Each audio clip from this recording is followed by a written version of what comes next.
Hey loves, okay, and here is another dream. Without further ado, let's get into it. Okay, so in this dream, I was in a flower garden looking at the flowers. I was smiling as I went to go smell the flower I was looking at. I had on an elegant red beaded dress and a scarf that was draped around my neck, like you know how folks wear those scarves or whatever. Suddenly, I suddenly there was a large helicopter that sucked me up off the ground. At first, I was holding on to the flowers. Naturally, it didn't work. When I was in the helicopter, some people were telling me they had been looking for me. I told them they had the wrong person, to which the captain said, "You're Laria Miller, right?" I said, "Yes." He then told me I was exactly the person they were looking for. I was scared. I didn't know or understand what was going on or what I did. I thought I must have done something wrong. He told me he needed me for a special mission. I knew from there I would fail. I told him I couldn't do it. He said it'll be fine. We arrived at a large white house. There were servants everywhere serving. They had on a typical chef's outfit in all white. I was in the foyer.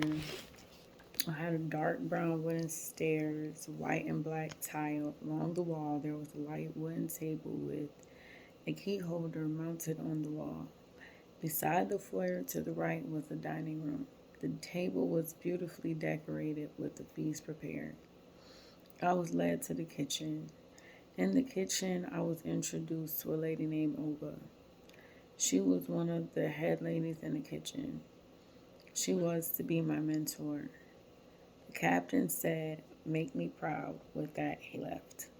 I changed into my outfit and headed to the kitchen. I saw people, a lot of people, a man stirring chocolate. Some people were sauteing and some were cutting up fruits and veggies. The kitchen was huge. Some people were sitting at a table talking. There was chatter all around. I was soaking it all in. Olga appeared and said, "Sweetly, you look nice. Let's get to work." I replied thanks and told her I was nervous. She said, "Oh, you'll be fine."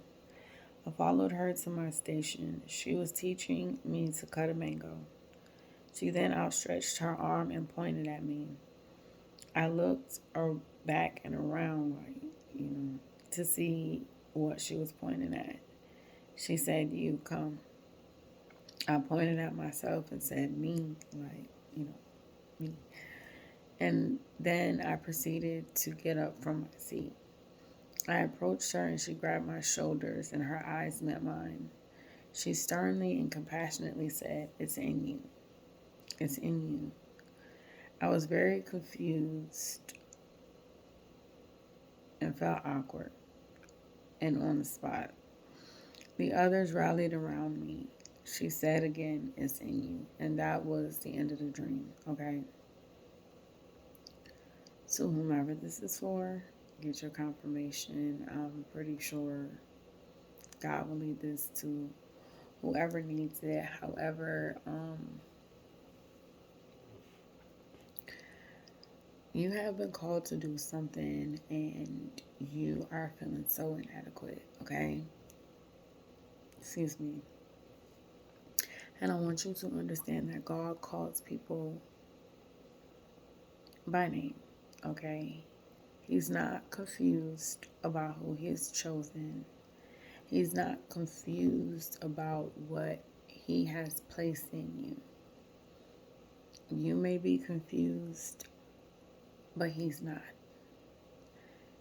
You need to stop looking at yourself as a failure. You need to stop feeling like this is a mountain that you cannot climb. If God didn't think you could climb the mountain, He would have never given you space to actually be on it. You know what I'm saying?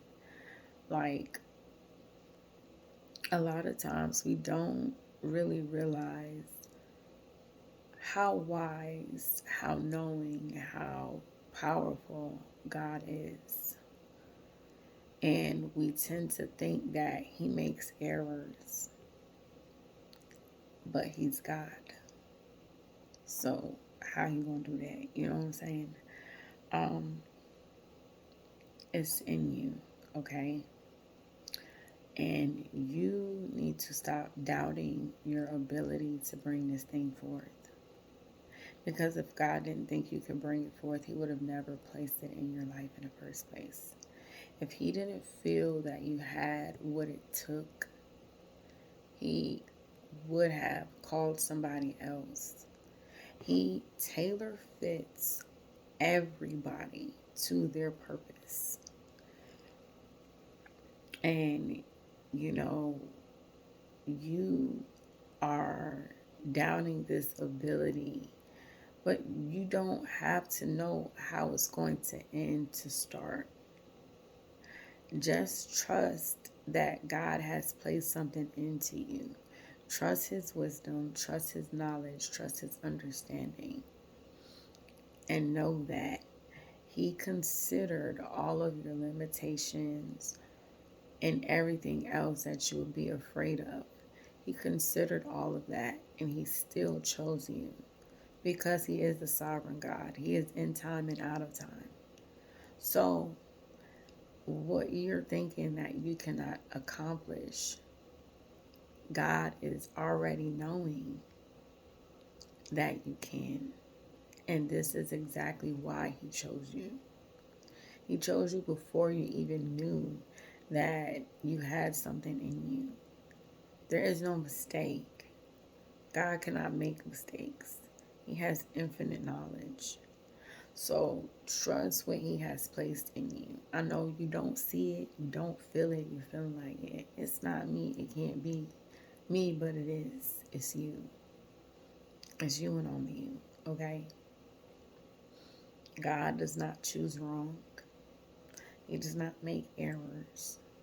So, with that being said, trust what He has given you. Trust that even though you cannot see the full picture and even though you may feel like it's far from you, it is in here. You probably haven't unlocked or even uncovered all of your potential, all of the routes you'll take. And you're probably, what I'm seeing is you're looking at other people that are greater than you. Realize that they didn't all start being this way.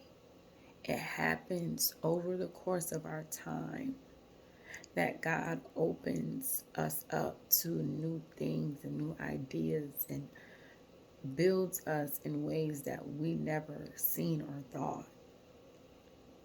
Trust that you got it. Trust that it is in you. And God is going to lead you forward and through this whole thing, okay? Anywho, I pray this bless you. I love you. More importantly, God loves you. Peace.